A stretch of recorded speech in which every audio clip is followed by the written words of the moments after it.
और एक ही खानदान में रहते हुए भी मामूली मामूली बातों पर एक दूसरे से दुश्मनी बोल लेते थे, एक दूसरे के जानी दुश्मन बन जाया करते थे।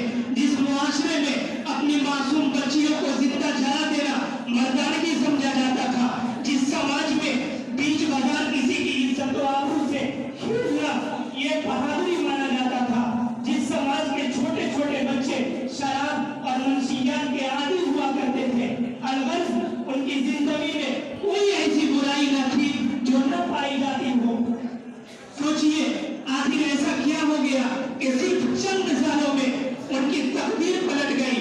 जो लोग कल तलक कातिल थे आदिल बन गए, जालिम अचानक रहमदिल बन गए, लूट कर खाने वाले अमानतदार बन गए, सूद खाने वाले सदका करने वाले बन गए, जमीनों के सौदागर गैरतमंद बन गए, शराबी नमाजी बन गए।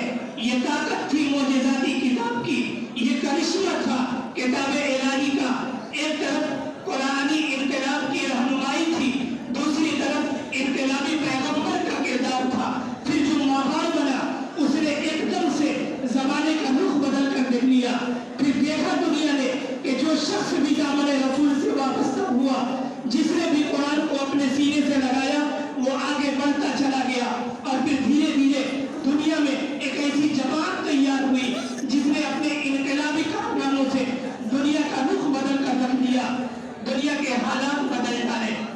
दोस्तों, ये हमारी और हमारी कौम की बदकिस्मती है कि आज हमारे दरमियान कुरान पाक की शक्ल में खुदा की इतनी बड़ी नेमत मौजूद है, फिर भी हम जमाने से मायूस हैं, हमें तरक्कियों से महरूमी है, जगह जगह हमें रुसवाई का सामना है।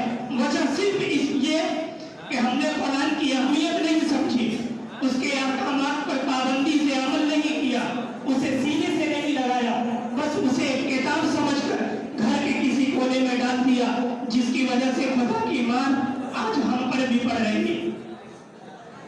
जबकि हम जानते हैं कि पिछली कौमों में से जिन्होंने भी अपनी किताब की हिफाजत नहीं की, अपनी शरीयत को मजबूती से नहीं थामा, खुदाई अहकामात को नहीं फैलाया, वो लोग दुनिया से मिट गए।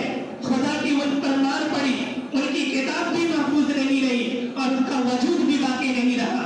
इसलिए ये सबक है, अगर हम चाहते हैं कि वो बुरा दौर हम पर ना आए, तो हम में से हर शख्स को किताब इलाही से मोहब्बत रखनी होगी।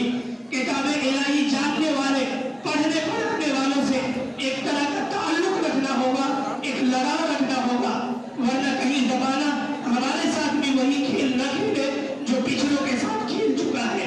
याद रखिए, तारीख उस कौम को कभी याद नहीं रखती जिनकी अपनी कोई पहचान नहीं होती। ये कुरान करीम के मुताल्लिक कुछ फजीलतें हैं, उनसे लगाव रखने वालों के बारे में जनाब नबी पाक अलैहिस्सलातु वस्सलाम के कुछ इरशादात थे जो आपके सामने आए। अब बहुत जल्दी ये प्रोग्राम खत्म होगा, सदर साहब का थोड़ा सा बयान होगा, फिर दुआ करके आपको रुखसत कर दिया जाएगा।